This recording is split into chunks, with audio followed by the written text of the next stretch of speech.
Muy buenos días a todos. Agradezco la invitación de Carlos a venir a dar una charla aquí con ustedes. Es poco usual que hablemos a investigadores de un área tan distinta. Entonces, ayer en la noche empecé a tener pesadillas de si iba a poder ser capaz de explicarles o no lo que les quería decir. De hecho, tenía dos temas, pero nada más voy a hablar sobre uno.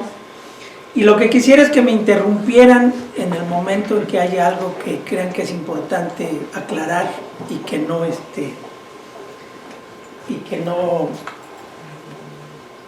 haya yo especificado, porque como estoy acostumbrado a hablar a gente del área biológica, pues me brinco cosas así. Pues voy a hablar nada más sobre el tema 1, que es la identificación de redes de regulación genética que regula la tolerancia a la desecación de las semillas. Antes de empezar me voy a permitir dar una pequeña introducción, un breviario cultural sobre el ADN para que todos estemos en el mismo tenor. No se ofendan a los que sí saben qué es el DNA y cómo funciona. Pero bueno, el ADN, todos han escuchado del ADN y sobre todo esas pruebas de que le voy a hacer la prueba del ADN para ver si es mi hijo. Es lo que todo el mundo escucha, pero en realidad la mayoría de la gente no sabe ni qué es el ADN, ¿no? Pero bueno, en los organismos superiores, digamos, en las plantas y en los animales, el ADN está metido en una estructura que se llama el núcleo de la célula. Y dentro de ese núcleo de la célula están lo que llamamos los cromosomas, que es como se comparte el ADN dentro de los cromosomas. Y esos cromosomas contienen los genes. Los genes son las instrucciones que están escondidas en el genoma de un organismo y que le dicen al organismo cómo se forma, cómo se desarrolla, cómo envejece, cómo se reproduce y cómo muere. O sea, todo lo que nosotros hacemos y cómo reaccionamos al medio ambiente está determinado por nuestro genoma. Y estos genes, para que se puedan manifestar, se tienen que transcribir, es decir, se copian a una molécula de ARN. O sea, el DNA es ácido desoxirribonucleico, el ARN es ácido ribonucleico. Entonces, el ácido ribonucleico es simplemente, ustedes saben que el ADN está compuesto de un código de 4 letras. Esas 4 letras son A, T, G y C, y de igual manera que los códigos binarios en computación son ceros y unos, y el orden de los ceros y unos dice cuál es la instrucción para la computadora. El orden de las 4 letras en el ADN dice cómo se va a sintetizar esa proteína, porque cada 3 letras nos especifican uno de los bloques que integran a una proteína. Entonces, este ARN se copia del gene, es una copia del gen, sale del núcleo y en la parte acuosa, digamos, de la célula, se traduce en proteínas. Es decir, este es un ribosoma, va adaptando las bases del RNA mensajero, que es la copia del gene que está en DNA, y esto va especificando qué aminoácidos se van a ir juntando para producir una proteína funcional. Entonces, las proteínas son las que llevan a cabo ya las actividades biológicas, aunque a veces el mensajero mismo puede tener actividades biológicas de manera directa. Entonces tenemos genes, esos genes se transcriben, le llamamos ese proceso de copiado del ADN a RNA, es el proceso de transcripción, y luego ese mensajero se traduce a una proteína. El núcleo tiene alrededor de entre 20.000 y 50.000 genes, dependiendo del tipo de organismo. ¿Y cómo funciona la célula? ¿Qué hace cada una de las células de nuestro cuerpo? Cada una de ellas es diferente porque expresa, activa diferentes grupos de genes. Es decir, las células del hígado pues activan ciertas ciertos genes que le dan las propiedades al hígado, produce enzimas que detoxifican todas las muros que nos comemos y todo lo que nos chupamos. El hígado lo detoxifica porque expresa genes que producen proteínas que detoxifican todas esas cosas que nos comemos. El páncreas, por ejemplo, lo que hace es activar genes de la síntesis de insulina, que es lo que nos maneja los niveles de azúcar. El estómago lo que hace es activar genes que tienen que ver con la producción de proteínas que rompen los alimentos que nos comemos. Entonces, cada uno de esos órganos tiene un set de genes que se expresa y por eso tiene sus particularidades. De la misma manera, la célula va a responder a estímulos ambientales. Si uno sube la temperatura, empieza uno a manifestar genes que lo protegen contra la temperatura o baja la temperatura, etcétera, ¿no?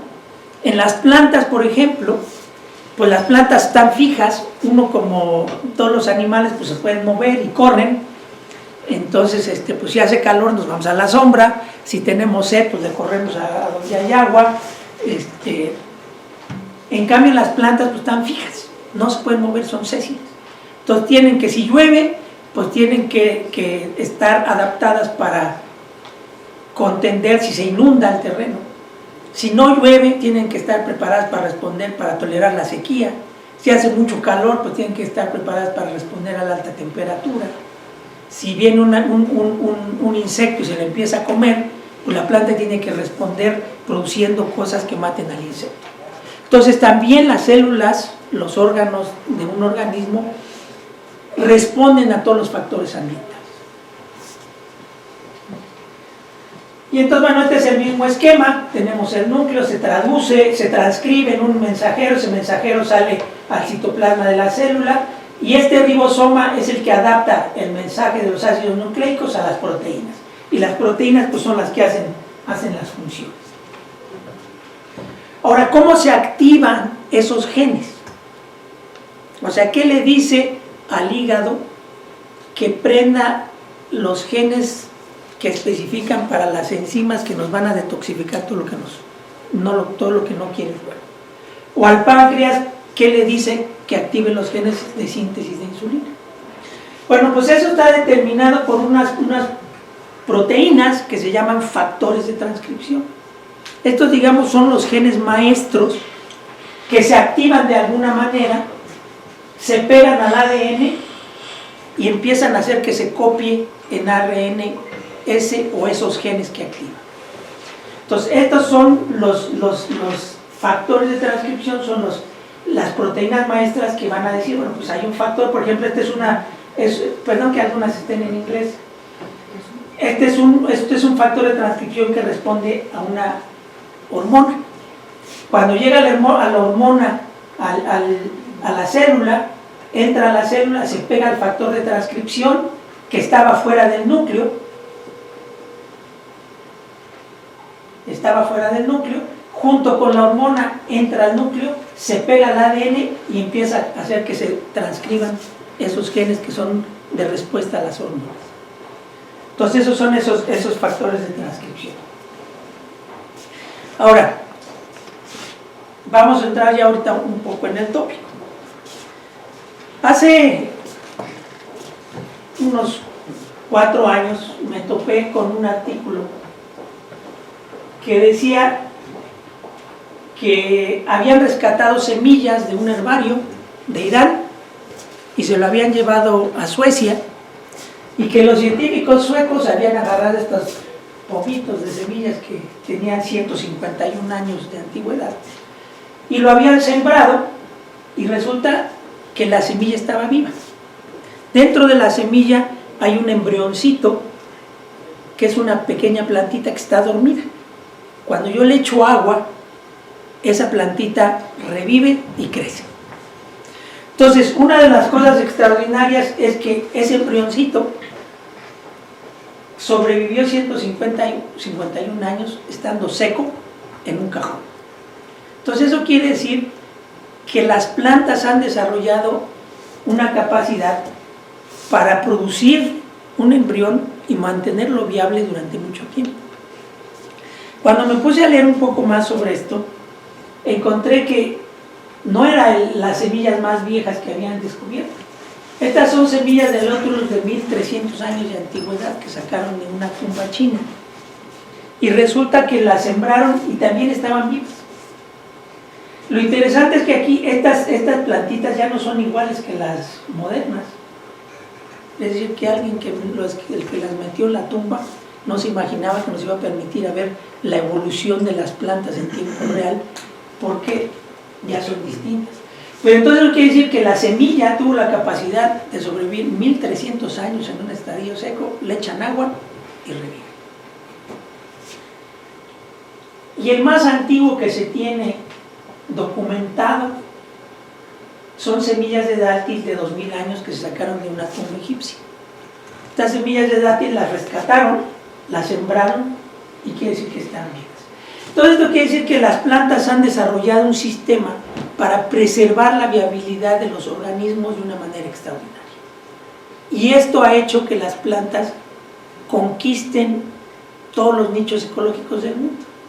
Hay plantas en el polo norte, en el polo sur, en el desierto, en todos lados.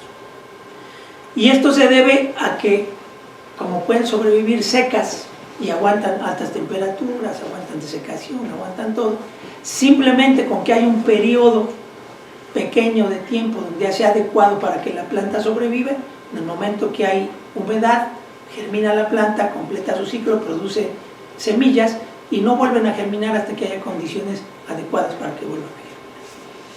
Entonces este proceso es muy interesante porque es la razón por la cual las plantas se han dispersado en todo el mundo y encontramos plantas en las situaciones más inhóspitas. Ya se sobrecalentó el proyecto. Espero que no nos falle. Bueno, ahora, ¿cómo se adquirió esta capacidad de tolerancia a la desecación en las plantas? Las plantas originalmente eran acuáticas, o sea, toda la vida en el planeta se originó en el mar. Todas las plantas también eran acuáticas. Pero ¿qué sucede cuando las plantas empiezan a conquistar la tierra? Empiezan a sobrevivir en las orillas del mar y entonces pues tienen todavía suficiente agua. Cuando empiezan a conquistar, aquí como me quito esa cosa, ya sé.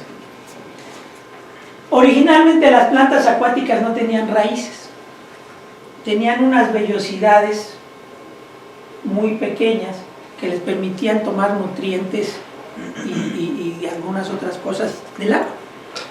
Cuando llegan a la tierra, lo primero que necesitan es tener un sistema de raíces que les permita anclarse, para que no estén yendo y viniendo, sino que hacen un sistema radicular que les permita anclarse y les permita empezar a tomar nutrientes del suelo y ya no del agua.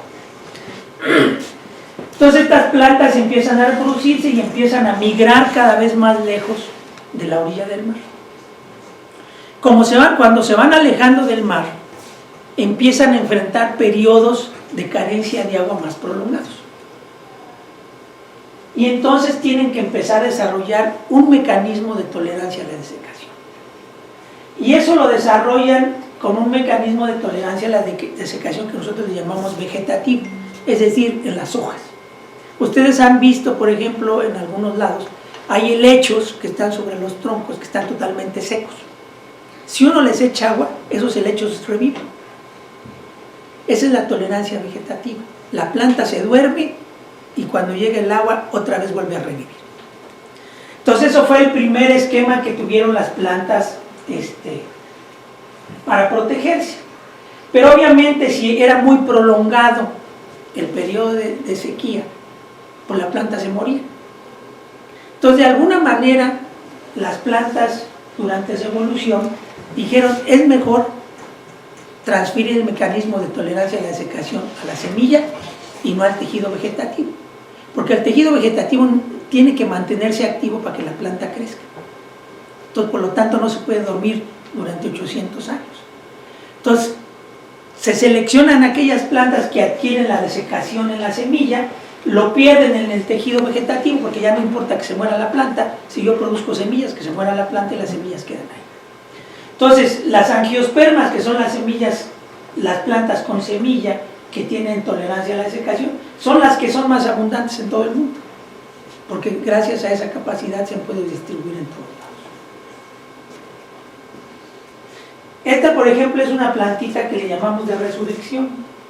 Esta plantita se seca y cuando le echo agua revive. No es que sale un brote nuevo y empieza a crecer de nuevo, sino que la misma planta que está hecha pelota se hidrata y vuelve a crecer. Entonces son fenómenos bastante extraordinarios. Estas son muy abundantes en México y en Australia.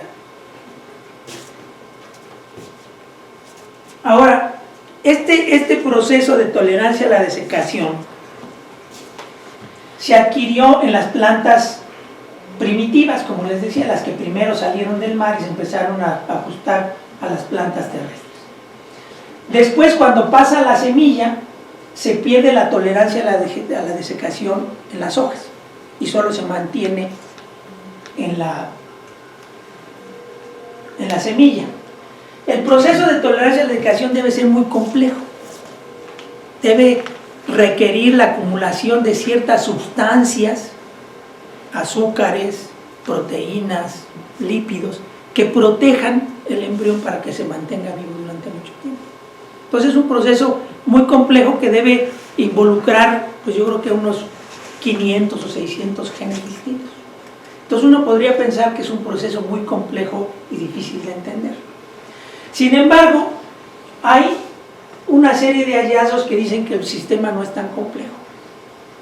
La tolerancia a la desecación en las hojas ha reaparecido al menos 8 veces en las plantas modernas. Lo pierden en las semillas y se vuelve a pasar a las hojas. Entonces eso quiere decir que si el fenómeno puede pasar de la semilla a las hojas, lo que lo está controlando no debe ser muy complejo, porque si no sería muy difícil que volviera a regresarse. Entonces, la idea del proyecto es entender qué es lo que controla este fenómeno de tolerancia a la desecación, cuáles son los genes maestros que controlan el proceso de tolerancia a la desecación y ver si podemos reproducir lo que ha sucedido en la evolución. Si yo puedo trasladar el proceso de tolerancia a la desecación de la semilla de regreso a las hojas y la importancia que eso puede tener para la agricultura, aunque el proyecto está visto más bien desde el punto de vista básico. Entonces, durante la formación de las semillas, este es cómo se forma la semilla. Primero se hace un embrioncito, el polen fertiliza el óvulo de la planta y se forma un embrioncito que va creciendo. Una vez que se forma el embrión, la semilla se carga de compuestos de reserva, es decir, alimento para que la semilla tenga cuando germine y pueda crecer la plantita, y dispara el proceso de tolerancia a la desecación. Entonces tenemos aquí, por ejemplo, el contenido de agua. Durante todo el proceso de desarrollo del embrión se mantiene el nivel de agua en la semilla constante y después lo empieza a perder. Aquí acumula los compuestos de reserva para que la semilla pueda germinar y después se seca completamente, pierde hasta el 95% del agua. Entonces, ¿cómo podemos estudiar este proceso? Existe en los animales, en los organismos, algo que se llama mutaciones. Las mutaciones son cambios en el ADN que hace que un organismo gane o pierda ciertas propiedades. Entonces, si hay mutaciones en los genes que están involucrados en la tolerancia a la desecación, esa mutante se debe volver susceptible a la desecación. No quiere decir que ese gen que se inactivó sea el responsable de todo el proceso, simplemente quiere decir que es necesario para que se active la tolerancia a la desecación. Entonces, nosotros trabajamos con una plantita que se llama Arabidopsis thaliana. Es el sistema modelo que nosotros usamos. Es una plantita muy pequeña, el tamaño máximo es así, y tiene un ciclo de vida muy rápido. En 1 mes y medio va de semilla a semilla. Entonces podemos hacer 8 ciclos por año. Entonces la usamos por eso. Si yo usara maíz, el maíz pues son 6 meses, me reduciría a dos ciclos por año, pero además como tiene requerimientos de temperatura, etcétera, y es muy grande la planta, pues solo podría ser un ciclo por año. En cambio esta plantita, como es muy chiquita y la puedo tener en cajas de Petri, pues yo la meto en un refrigerador con luz, que tiene temperatura controlada y la puedo estar creciendo todo el año. Entonces en esta plantita es muy fácil hacer mutantes. Nosotros tomamos la semilla de la planta, la sometemos a un proceso de mutagénesis y entonces vemos en las hijas si perdieron o ganaron alguna propiedad. Entonces, utilizando este sistema de mutagénesis, nosotros aislamos muchas mutantes que ya no germinan. Y no germinan porque se mueren cuando se desecan. Es decir, que si yo tomo la semilla antes de que ya se formó el embrión, antes de que se seque, la tomo de la planta y la siembro, la planta está viva. Es decir, está completamente viable el embrión, pero en cuanto se deseca se muere. Y la secuencia ya la tiene. ¿La secuencia de qué? De la plantita. Ya conocemos el genoma de la plantita, ya conocemos todas las letras, todo el orden de letras del genoma de la plantita, ya sabemos todos los genes que tiene y ya sabemos la función, digamos, del 60% de los genes. Hay un 40% de los genes que no sabemos qué son. Entonces tenemos estas mutantes que son susceptibles a la desecación, y son susceptibles porque el embrión, en lugar de dormirse y entrar en el estadio de desecación, brinca directamente a formar una plantita, y entonces cuando se seca la plantita se muere. Entonces se activan muchos procesos que tienen que ver ya con plantas activas. El aparato para hacer fotosíntesis, toda una serie de cosas se activan que no deberían activarse porque esa planta estaba destinada para dormirse, y entonces no se duerme, se activa y cuando se seca se muere. Esa es la razón. Y tenemos mutantes que hacen lo mismo, pero sí son tolerantes a la desecación. Entonces tenemos una serie de mutantes que son sensibles y otras que son muy parecidas, pero que son tolerantes. Entonces la idea que tuvimos es que si yo comparo las mutantes que ya no toleran a la desecación con las mutantes que sí la toleran, las que no la toleran no deben activar los genes responsables de la tolerancia a la desecación. Entonces, si yo comparo todos los genes, que van a ser muchos, que se activen en las dos, puedo subtraer aquellos que se apagan de manera diferencial en las intolerantes. Entonces, ese grupo de genes, que sea común a todas las mutantes intolerantes, debe ser el responsable de la tolerancia a la desecación. Si no me explico, por favor, me detiene. Entonces, por ejemplo, tenemos aquí estas dos mutantes que son muy parecidas, acumulan clorofila en las semillas, sí, acumulan antocianinas, que es un pigmento, sí, se reduce la acumulación de compuestos de almacenamiento en las dos también, se forman pelos en las hojitas, sí, pero son distintas en la tolerancia a la desecación. O sea, son idénticas, salvo en el proceso de tolerancia a desecación. Entonces eso me va a poder permitir compararlas. Entonces hicimos lo que se llama un transcriptoma. ¿Qué hace ser un transcriptoma? Extraer el ARN de la semilla y secuenciar todos los genes que se están expresando ahí. Entonces yo puedo tomar muestras de cualquier organismo y con una tecnología relativamente sencilla determinar cuántos genes están prendidos en ese momento de la vida de ese organismo. Entonces, ¿qué hicimos nosotros? Tomar 3 estadios a los 15 días de formación de la semilla, que está totalmente húmeda, a los 17 días donde perdió ya el 40% de la humedad y a los 21 días donde ya está completamente seca. Entonces yo quiero ver cómo se van diferenciando las mutantes intolerantes de las tolerantes durante las diferentes etapas del proceso de secado de la semilla. El proceso para detectar cuáles son los genes que están encendidos y apagados, ¿es automático? ¿Ya lo tienen ustedes? ¿Son máquinas o ustedes lo hacen a mano? El proceso se hace de la siguiente manera. Yo secuencio, o sea, yo tengo las moléculas de ARN y entonces se las meto a un secuenciador y entonces me va a secuenciar. Estamos hablando que vamos a generar 30 millones de lecturas, por ejemplo, para cada muestra. Entonces, ¿qué hago después con esas 30 millones de lecturas? Alineo esas lecturas en el genoma de la planta. Y entonces estas lecturas se me van a alinear en aquellos genes que están prendidos. Porque les dije que los ARN son copia del ADN. Todos son iguales. Y entonces simplemente la computadora me dice, pues en este gen la muestra A alineó 3 lecturas y la muestra B alineó 10 lecturas. ¿Ok? Y entonces yo después hago un cálculo de cuántas lecturas tengo por un tamaño determinado de ADN, porque como los genes son de diferentes tamaños, obviamente si tengo un gen grandotote voy a tener más lecturas, nomás porque es grandote que uno chiquito. Entonces yo estandarizo el número de lecturas por cada 1000 bases. Y entonces yo digo, este gen A se está expresando, tiene 400 lecturas por kilobase en la muestra A y tiene 700 lecturas en la muestra B. Entonces quiere decir que está más altamente expresado en una muestra que en otra.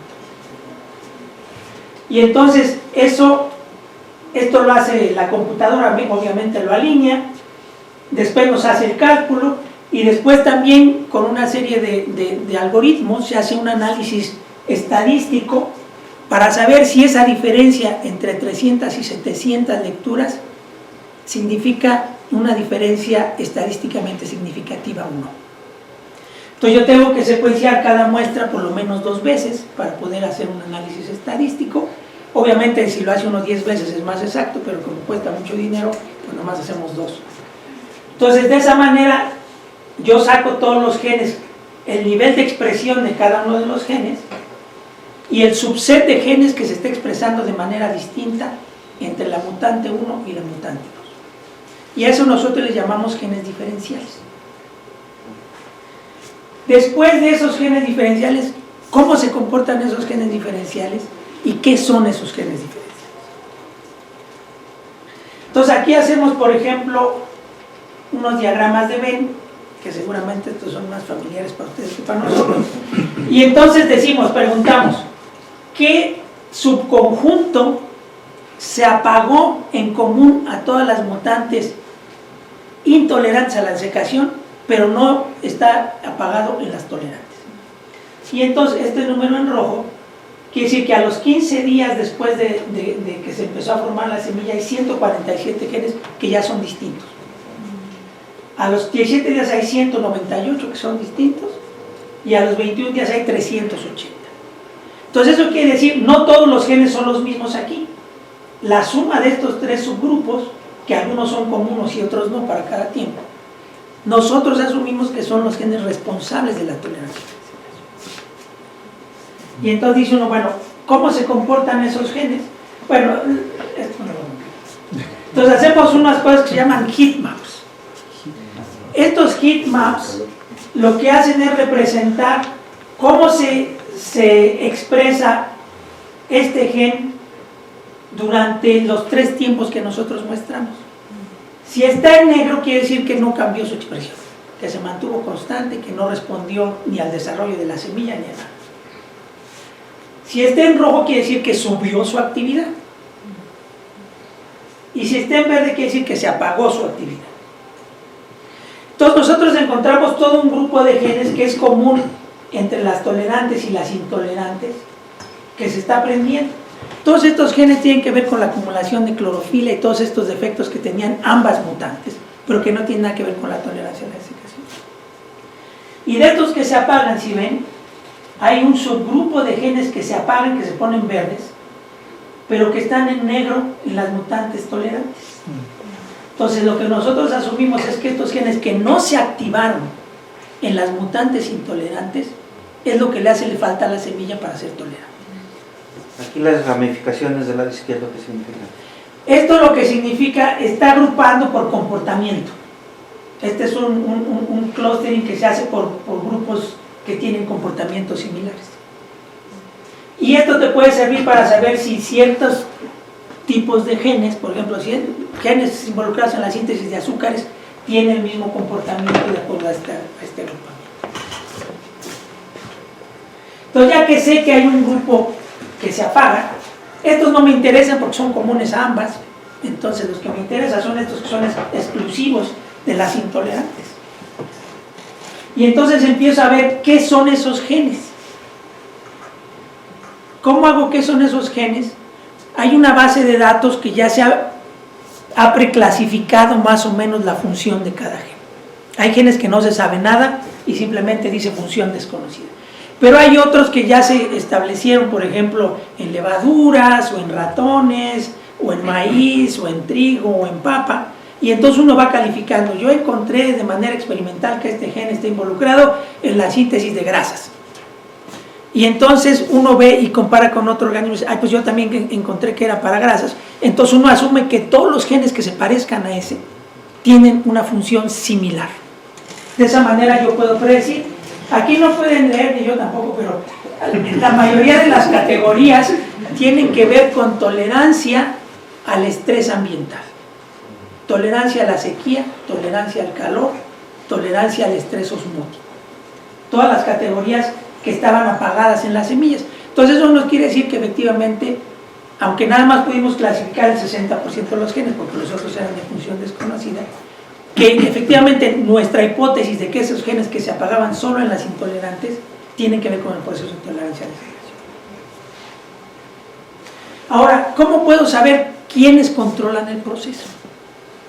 Entonces yo les había dicho que hay factores de transcripción que son los que prenden a los genes que son los que tienen la función.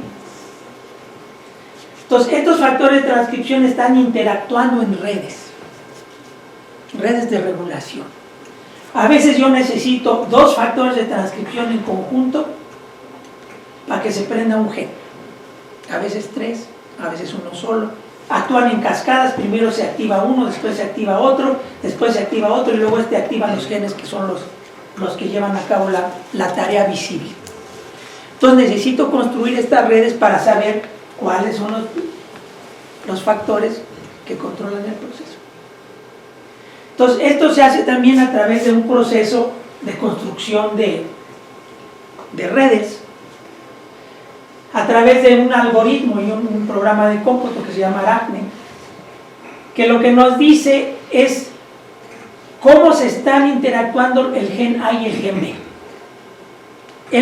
El programa lo que hace es ver de manera temporal cómo se van actuando, cómo se van prendiendo los genes, si tienen un comportamiento de que uno se prende y luego al siguiente tiempo se prenden otros, podría ser como consecuencia de este activar a los siguientes. Entonces hacemos una construcción y hay una serie de parámetros que nos permite decidir si hay una interacción directa o una interacción indirecta entre todos los genes. Entonces esto no les puedo explicar más porque no tengo la más remota idea en qué se basa. Pero funciona muy bonito, hace unos mapas muy chidos. Entonces, ¿qué fue lo que hicimos? ¿Qué tipo de ejecución te llevas haciendo una de estas redes? ¿El programa qué tan rápido lo hace? Depende del hardware. Tenemos nosotros unas computadoras ahí en el laboratorio. Tenemos un clúster, nomás que hay que hacer cola, ¿no? Entonces, nosotros usamos nuestras computadoras. Tiene tiene 16 núcleos con un total de RAM de 256 gigas y la máquina esa se tarda alrededor de un mes en hacer, porque obviamente tiene que tomar los datos. Bueno, déjame, es que te voy a explicar cómo lo hacemos. Este es el network que sale. Para poder construir este network inicial no lo hicimos con nuestros datos, sino que hay 256 experimentos realizados por otros laboratorios que estudiaron el comportamiento de las semillas de esta planta.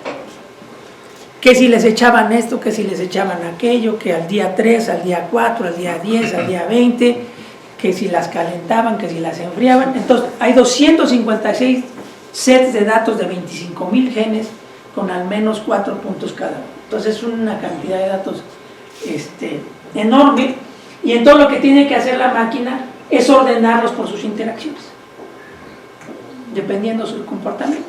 Entonces es la red global de la semilla, considerando los 25,000 genes, los 256 datasets que había disponibles en el mundo. ¿Qué es lo que hicimos nosotros después? Hay un dataset solo de los genes maestros, de los factores de transcripción. Entonces insertamos esos factores de transcripción como centros, como nodos de esta red.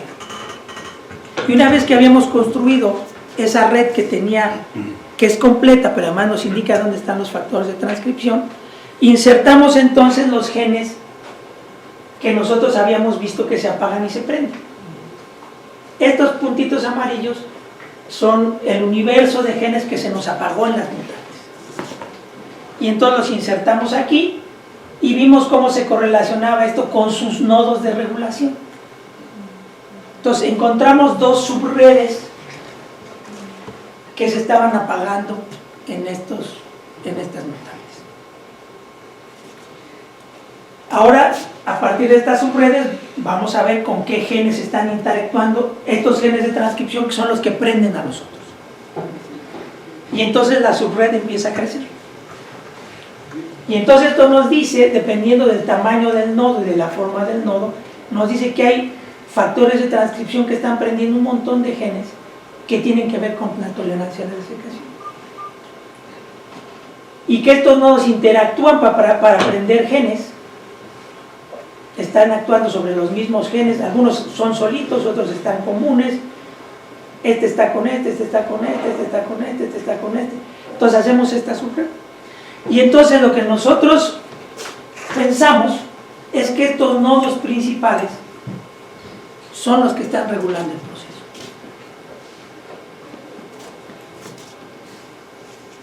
Este es la otra subred, que también tiene dos principales, etcétera. Y todos estos genes, por ejemplo, que están en amarillo, son genes que ya se sabe que son proteínas que protegen a la semilla contra la desecación. Entonces esto quiere decir que efectivamente el nodo que construimos tiene los componentes funcionales adecuados y además nos está identificando los nodos. Aquí la parte interesante es que estos genes, estos nodos, son de función desconocida. O sea, nadie ha reportado para qué sirve. Entonces, esta es la parte bioinformática. Después viene la parte divertida. Esta es la parte tediosa para nosotros, supongo que divertida para ustedes, de demostrar que efectivamente esto es cierto. Porque todo el mundo hace predicciones, toma un dataset, hace una predicción y comprueba que el dataset está correcto. Lo que nosotros queremos demostrar es que hacemos una predicción y que la predicción es correcta viendo sus propiedades biológicas. Entonces, si esto es cierto, que estos nodos tienen que ver con la tolerancia a la desecación, si yo los muto, si yo los apago, deberían hacer que esa mutante sea menos tolerante a la desecación. Y esto es lo que sucede. Esta es la planta, las semillas originales, el 97% de las semillas germina en promedio. Mis mutantes, en los diferentes factores de transcripción, efectivamente tienen menos porcentaje de germinación cuando las seco. Entonces eso quiere decir que efectivamente algo perdieron.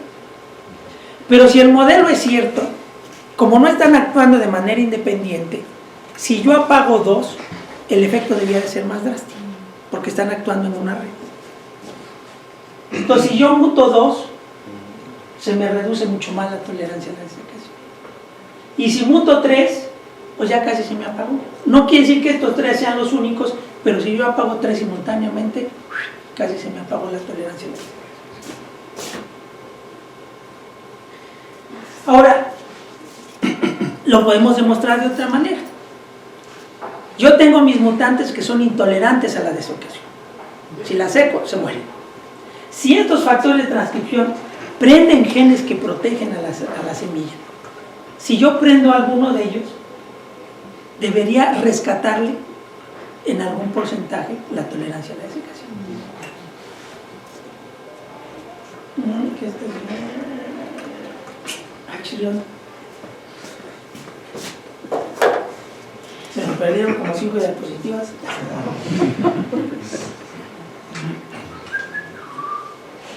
Vamos a ver si encuentro la presentación. Ayer por estar en crisis viendo que...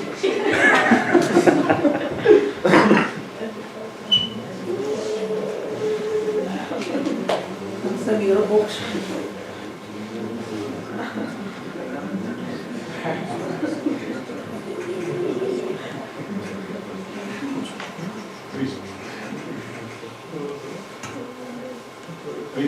Mande. ¿Hay autorrealización? ¿Hay qué? Autorrealización. O sea que después de una cierta aplicación o lo que sea, puede autorrealizar. Sí, para ciertos procesos. Cuando tú mutas alguna cosa, el organismo trata de compensar y entonces se rearregla la red para que se trate de compensar el fenómeno. Cuando son ese tipo de mutaciones, uno no las ve. Mutas el gen y a pesar de que está mutado, la semilla sigue viable. Entonces solamente cuando efectivamente tiene un fenotipo sólido, quiere decir que la reorganización no alcanzó a compensar la pérdida de la función.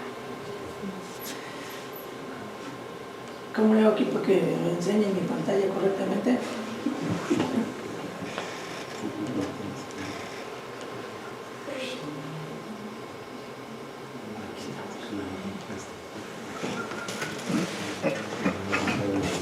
Vamos a cambiar de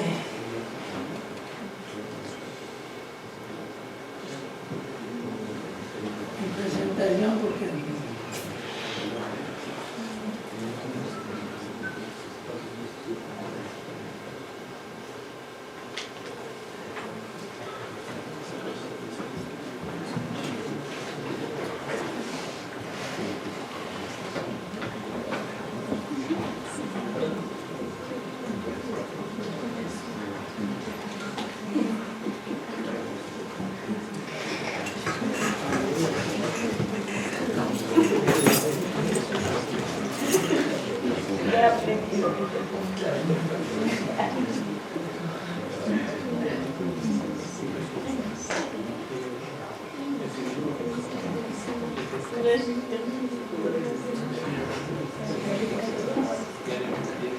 bueno, les decía entonces que si prendemos uno de estos genes en una mutante, esta es la mutante, esta es la planta original, el 100% de las plantas se me mueren aquí.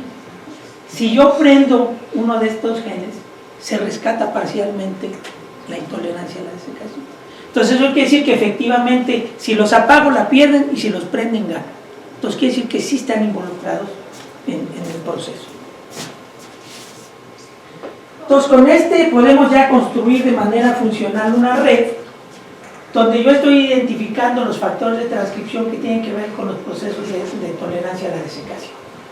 Algunos de estos tienen que ver también, controlan la acumulación de compuestos de reserva, tienen las dos funciones, y otros tienen que ver en frenar el tránsito hacia que se forme una planta activa. Cuando yo los pierdo, entonces la planta forma se forma una planta y se muere. Ahora, si esto es cierto, si yo ahora prendo estos genes en las hojas, deberían conferir tolerancia a la desecación en las hojas.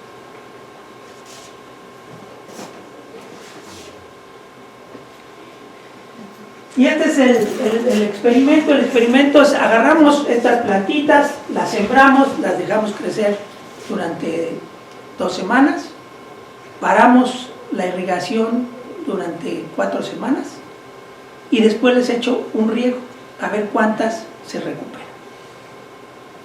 Entonces aquí están las plantas antes de desecarlas, las sometemos a la sequía y luego les doy una irrigación adicional. Si pueden ver aquí el control, la planta original, pues todas se mueren. Y en esta que expresa uno de estos genes en las 2 hojas, pues hay algunas plantitas que están viviendo. Este es otro de los genes, si lo prendo, pues sí, también hay algunas plantitas, pero no estoy recuperando realmente la tolerancia a la desecación. Pero si la red es correcta, si yo expreso 3 o 4 genes de los que regulan toda la red, entonces yo debía de ser capaz de prender la tolerancia a la desecación humana. Y esto es lo que pasa. Entonces, ahora todas me sobreviven. Cuando estoy prendiendo 4 de los factores principales que son centro de toda la red, ya puedo yo activar la tolerancia a la desecación en las hojas. Entonces, estamos reconstruyendo un proceso evolutivo. Yo les decía que el proceso de tolerancia en las hojas se pasó a la semilla y ha regresado a las hojas 8 veces durante los últimos 800 millones de años. Entonces eso quiere decir que pues, no está tan complicado, y efectivamente lo que hicimos fue reconstruir un proceso evolutivo para conferir ahora tolerancia a la desecación en los tejidos vegetativos. Obviamente esto tiene una aplicación en la agricultura, porque si yo puedo hacer cultivos que sean más tolerantes a la desecación, obviamente que esto le va a dar una ventaja a la gente que cultiva en temporada. Lo malo es que como son transgénicos, y hay mucha gente que no le gustan los transgénicos, pues ya se fregaron porque no van a entender esta tecnología. No, no es cierto. Hay ahora una tecnología que se llama edición de genomas. Esto lo que estoy haciendo yo es agarrar genes y meter genes. O sea, yo lo que hago aquí es tomo el gen que se expresa normalmente en la semilla y lo ligo a una secuencia de ADN que lo hace que se exprese en las hojas y lo regreso a la planta. Y entonces pues este tiene un gen de más. En este caso tiene 4 genes de más. Entonces eso es lo que se llama una planta transgénica cuando yo le introduzco genes. Aunque en este caso son genes de la misma planta, ¿eh? O sea, nomás los hice distintos, pero son genes de la misma planta en la misma planta. En principio eso no le debía preocupar a nadie, pero no importa, esto destruye el mundo. Pero ahora hay una tecnología con la cual uno puede editar el ADN. Son unas proteínas que se pegan al ADN y uno puede meter una copia de RNA con las modificaciones que uno quiere y la enzima transfiere esas modificaciones al ADN. Entonces, nosotros sabemos que donde se pegan los factores de transcripción son secuencias chiquitas de ADN, son 6 u 8 bases. Entonces, si yo a estos genes que se prenden normalmente en la semilla le pongo esas secuencias para que se prendan en la hoja, se van a prender también en la hoja, no nomás en la semilla. Y entonces, como esas son mutaciones que en principio pueden ocurrir en la naturaleza, no deberían tener un problema para los opositores de la tecnología moderna.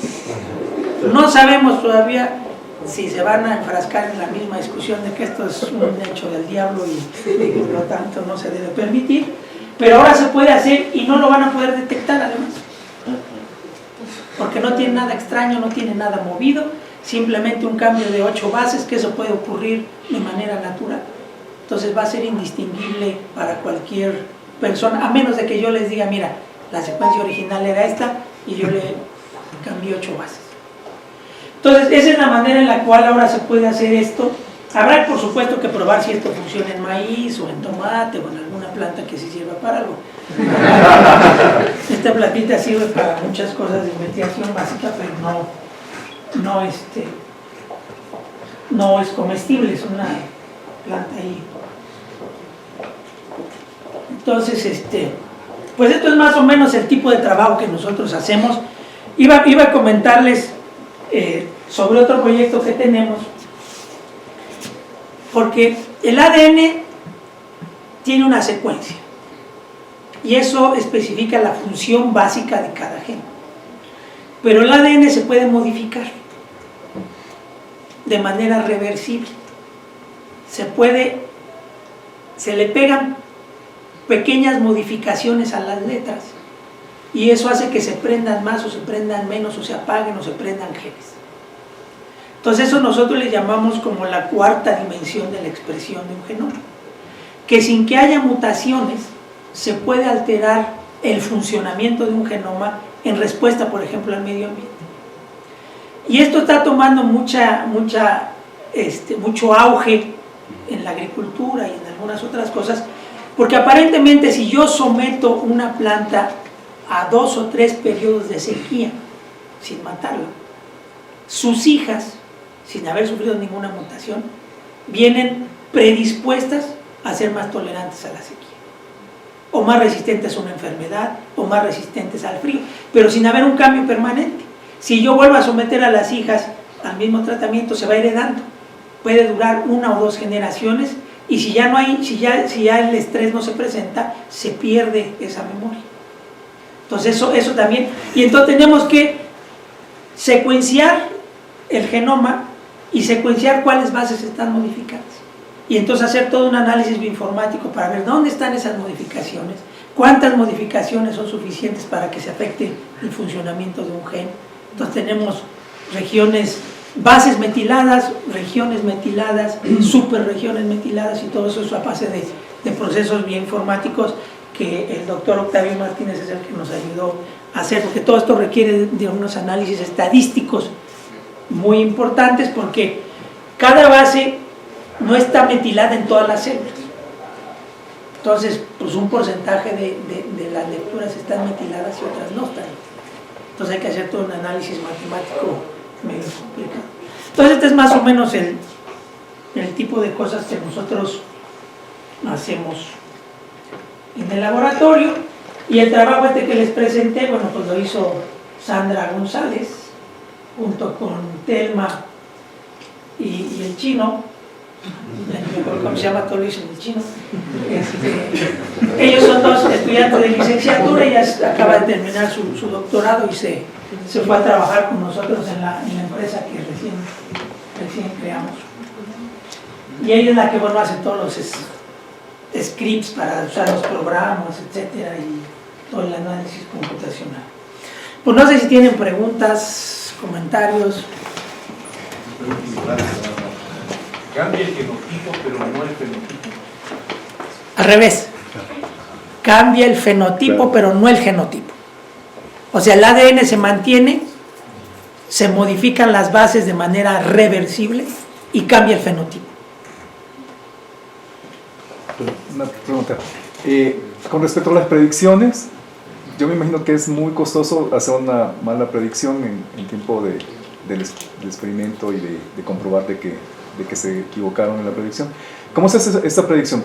¿La hace el programa o el experto humano es el que toma las decisiones? Bueno, el programa hace la predicción, el experto humano lo que tiene que hacer es seleccionar los parámetros que le den la red que cree que es más probable. O sea, si yo muevo esos parámetros de cuándo considero si una interacción es cierta o no es cierta, o si permite un grado de libertad, o 2 grados de libertad, o 3 grados de libertad, esos parámetros los tiene que ajustar el usuario, y ya la red la saca la máquina. Y entonces uno tiene que decidir si le cree o no. Yo no creía que esto era cierto, ¿eh? O sea, cuando me dijo, tenemos 2 subredes que controlan todo lo que es tolerancia a la medicación, dije, en cuanto me enseñes la demostración experimental, creo que la informática sirve para algo. Por fortuna, todo resultó y ya creo la La otra pregunta es, ¿para animales? Porque todo ha sido plantas, ¿no? En esta presentación. Para animales es igual, es exactamente el mismo proceso. De hecho, estos programas, el Aracne no fue desarrollado para plantas. Simplemente toma datasets de expresión, de niveles de cantidad de cada mensajero, y tú lo metes, no importa de qué organismo venga, los usa de la misma manera y te hace las redes. ¿Y se hacen en Langevio ese tipo de experimentos también para animales? Sí, con ajolotes. Ahí lo que se está haciendo es algo parecido a esto. Hay dos tipos de ajolotes en México, pues todos son nativos de México. Hay unos que les puedes cortar lo que quieras y lo regenera hasta el 80% del corazón y les vuelve a salir el corazón. Les cortas una pata y les sale la pata, les cortas el hígado y les sale el hígado. Y la otra especie no lo hace. Entonces lo que van a hacer es exactamente un trabajo de este tipo para identificar cuáles son los factores que determinan que uno sí regenere los órganos y el otro no regenere los órganos. Entonces está haciendo con ajolotes y con otro tipo de salamandras. Lo que pasa es que, bueno, el laboratorio es para biodiversidad. Entonces todos los trabajos que hacemos los hacemos en especies endémicas de México. Entonces no nos interesa meternos con vacas o con ratones. O sea, todo esto que estamos haciendo nosotros es para después hacerlo en maíz, en frijol, etc. Validar lo que funcione. Gracias. Sí. Mi pregunta va relacionada a lo que dijo Francisco antes. Es que estás haciendo predicciones sobre el genoma sin conocer todas las funcionalidades del genoma. ¿Y por qué? Para mí, ya de entrada, si no conoces todo, pues no debería de servir, ¿no? Bueno, lo que pasa es que te dicen cuáles son los que controlan, aunque tú no sepas qué función tenía, ahora ya la sabes. Ahora su función es la de regular los genes que activan la tolerancia a la desecación. Precisamente estos estudios, si yo ya supiera cuál es la función y redescubro los genes que ya se sabe la función, pues no tendría mucho chiste. Entonces la idea de estas predicciones es encontrar la función de genes que no se les ha asignado ninguna función en particular, o que les encuentres una función distinta a la que todo el mundo cree que tiene, que eso también ahora empieza a suceder con cierta frecuencia, que los genes participan en más de un proceso que la gente creía que era específico de una sola cosa y de repente sale que están activos en otra. Cuando tienes la cadena de ADN, pues es una cadena de aminoácidos y debe de corresponder a alguna gramática, alguna sintaxis. Después, cuando construyes la red de interacciones, estás viendo la expresión semántica de esa cadena. Entonces la relación entre sintaxis y semántica en un sentido es de consistencia, es un teorema de consistencia, en el sentido opuesto es un teorema de completitud. Ustedes ven esas congruencias entre la parte sintáctica, la estructura sintáctica del ADN y las redes, las expresiones de manifestación de efectos. No te entendí nada, pero... Perdón. Es que no entiendo los conceptos que me estás diciendo, pero mira.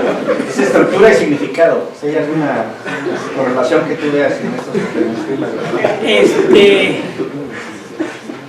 No hay una. De hecho, hemos tenido unas discusiones muy largas de decir si el ADN es el programa o es una base de datos. O sea, según yo es el programa porque es las dos cosas. Tiene la base de datos, pero además como tiene la capacidad de ordenar el cómo se van desarrollando las cosas, también tiene el programa. Pero Octavio Martínez, por ejemplo, dice que ni más, ahí no hay ningún programa y que el programa está en Diosito, yo creo, porque si no tiene el ADN no está. Pero no hay una relación así estructural en cuanto al ADN. El genoma de esta plantita son 100 millones de bases. El genoma del maíz son 2.500 millones de bases. Entonces, estructuralmente los genomas son totalmente distintos, pero la función es bien parecida. Bien parecida. Están muy conservados. Tienen sus diferencias, obviamente, pues el maíz es mucho más grande, produce más orcas, produce unas semillitas, pero la función esencial es exactamente la misma. Y hay plantas que tienen genomas 10 veces más grandes que el maíz y la funcionalidad es muy parecida. Entonces, si es estructura-función, yo diría que que no hay una relación entre la estructura del genoma y la función del genoma, salvo en el pequeño contenido que especifica los genes, que es alrededor en el maíz del 4%. No sé en términos matemáticos eso cómo lo interpreten. Ya, muy bien, gracias. Bueno, ¿qué efecto sobre la salud humana tendrá si se modifica con esta propiedad de no desecación alguna planta comestible, no sé, jitomate, maíz o... Bueno, esa es una pregunta interesante. Vamos a entrar en áreas pantanosas. Ninguna. O sea, porque la composición química del tomate o del maíz es la misma. O sea, realmente tiene 25,000 genes y tú le estás cambiando 2 o 3 genes. Entonces, en realidad, no hay ningún cambio que te diga, bueno, pues va a ser diferente. Si yo te enseño una mazorca de maíz modificada con una normal, no lo puedes detectar. Necesitas hacer pruebas moleculares para saber qué es transgénico. Entonces, hay alrededor de unos 1.300 estudios para definir si hay un daño o no de las plantas modificadas a la salud humana o a la salud animal. 99.99 de esos estudios dicen que son absolutamente idénticas. Hay 2 o 3 estudios que dicen que no, que sí causan de manera inexplicable cáncer y autismo y, o sea, cosas que dices, bueno, y cómo un cambio en la acumulación de azúcares del maíz puede tener un efecto en el autismo de las personas, ¿no? Entonces, toda la evidencia científica demuestra que no hay ningún daño a la salud humana o animal, sobre todo porque para que estos productos salgan al mercado se tienen que someter a exámenes muy exhaustivos. Tienes que hacer un análisis químico para demostrar que no difiere del conjunto de maíces. Es decir, que si tú tienes variación, todos los maíces son distintos, eso es lo que a veces la gente no entiende. El maíz azul, el maíz rojo, el maíz café, el maíz verde son extraordinariamente distintos en su composición. Si yo le hago una modificación de estas, el producto va a ser casi idéntico al original, mucho menos distinto que las diferencias entre los diferentes maíces. Pero de todas maneras lo obligan a uno a hacer un análisis químico para ver que esté dentro del universo de los maíces.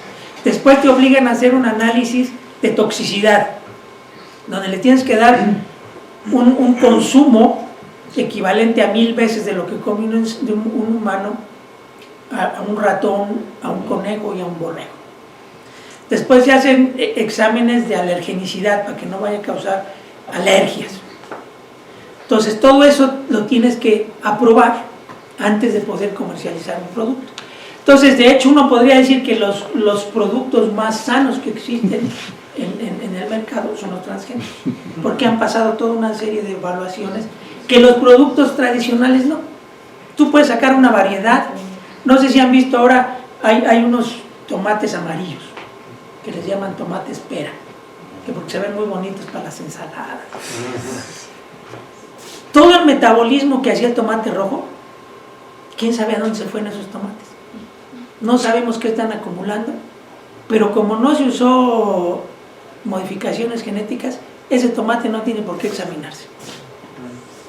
Si causa alergia, si es tóxico, ya dentro de unos 30 años nos daremos cuenta que es tóxico, porque nadie lo probó. O sea, lo único que tienes que demostrar para registrarlo como variedad es que es distinta a las variedades existentes. En cambio, en los transgénicos tienes que demostrar que es igual a las variedades existentes. Es un poco medio loco, ¿no? Y entonces uno dice, si voy a usar menos insecticidas y menos herbicidas y menos agua y menos fertilizantes, si tienen un daño al medio ambiente, pues no. En realidad lo que hacen es disminuir el impacto de la agricultura en el medio ambiente. Yo solo tenía una pregunta. Oye Luis, muy interesante, pero digamos, hablas de que en animales, bueno, también en plantas, se estudia como una regeneración, ¿no?, de una funcionalidad. Por ejemplo, los ajolotes que mencionas se mocha el 80% y se regenera. Pero, ¿y qué onda con el ciclo de vida? Porque bueno, que me regeneren el pelo, pues fantástico, ¿no? La elasticidad del pelo, lo que sea, ¿no? Pues, no sé, pero como que hay un ciclo de vida. Por ejemplo, en el caso de los ajolotes, aunque se les moche el 80% y se regeneren, de todas formas se mueren cuando se tendrían que morir, o son inmortales. No. Digamos, Se mueren, tienen un ciclo de vida igual que los otros. Por supuesto que su capacidad de sobrevivencia es mayor que la de los otros, porque si un animal le muerde y le arranca una pata, pues el otro casi está destinado a morirse. Estos pues regeneran la pata y se van corriendo, ¿no? pero en el caso de las plantas, pues si estuvieron 800 años o 2000, les echas agüita y como que resucitan, ¿no? O sea, si tú tienes una regeneración, una capacidad de regeneración, gracias a que prendes genes que activan esa función, pues uno sí diría, pues me puedo hacer vida eterna, ¿no? Bueno, eso es todo un área de investigación. Y de hecho, nosotros estamos haciendo algunos proyectos con ese sentido, porque ya hay moléculas que se sabe que prolongan la longevidad. Por ejemplo, este famoso el resveratrol, el pigmento que viene del vino tinto, por eso hay que chupar el vino tinto. Prolonga la longevidad, ¿eh? Eso ya está súper demostrado, pero además está estudiado, por ejemplo, que prolonga la longevidad de la levadura, de los gusanos, de las moscas, de los ratones, de los changos y del humano. Porque toda esta parte de control del ciclo de vida está conservado en todos los organismos. Hay un reloj que te va diciendo cuál es la duración de tu periodo de vida. Entonces, si tú intervienes esos componentes del reloj, lo puedes prolongar. Entonces, lo que nosotros estamos haciendo es buscando compuestos en plantas, inicialmente que prolonguen la vida de la levadura. Uno de los chicos ahí de la Gevia tiene un sistema robotizado donde podemos crecer 5,000 cultivos de levadura y le puede ir el robot agregando sustancias, quitando sustancias y va midiendo cómo crece y cómo se va muriendo la levadura.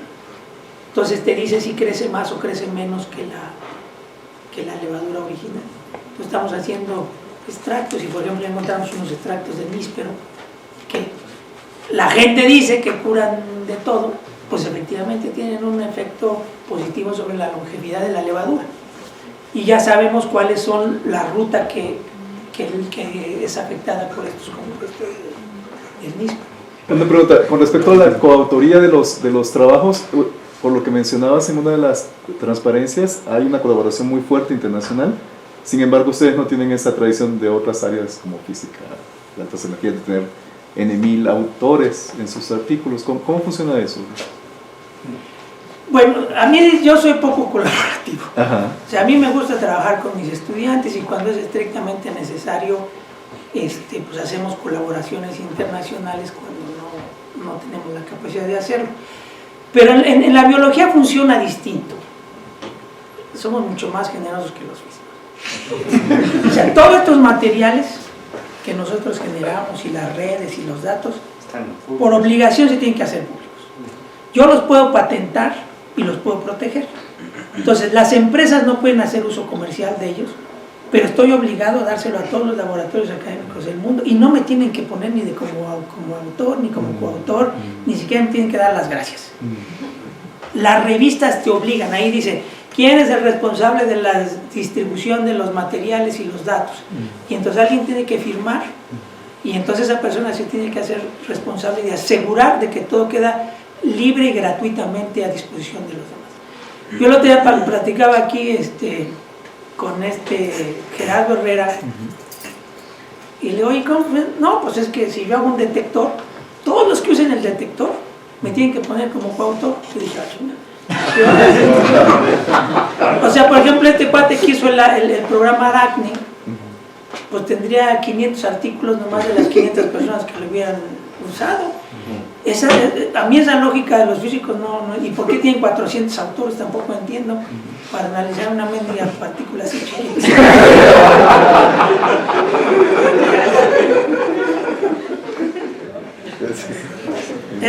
otra lógica, totalmente distinta. Ellos dicen, ya es que ponen a los estudiantes como autores corresponsales. Eso a mí también me parece una irresponsabilidad, porque el autor corresponsal es quien se hace responsable de que los datos sean verídicos, que las cosas sean reproducibles y de entregar las cosas. Y si las cosas salen mal, no es justo que se vayan sobre el muchacho, porque en realidad quien supervisó el trabajo es uno. Y aunque él haya hecho la mayor parte del trabajo, porque mis muchachos hacen todo, yo tengo que asegurarme de alguna manera de verificar que es correcto. Y si salió mal, pues las pedradas tienen que venir sobre mí, no sobre el muchacho. O sea, a mí esa lógica entre el área biológica y los químicos y los físicos es medio... Gracias. Muy bien. Entonces, si no hay más preguntas, pues le entregamos un reconocimiento y un obsequio. Muchas gracias.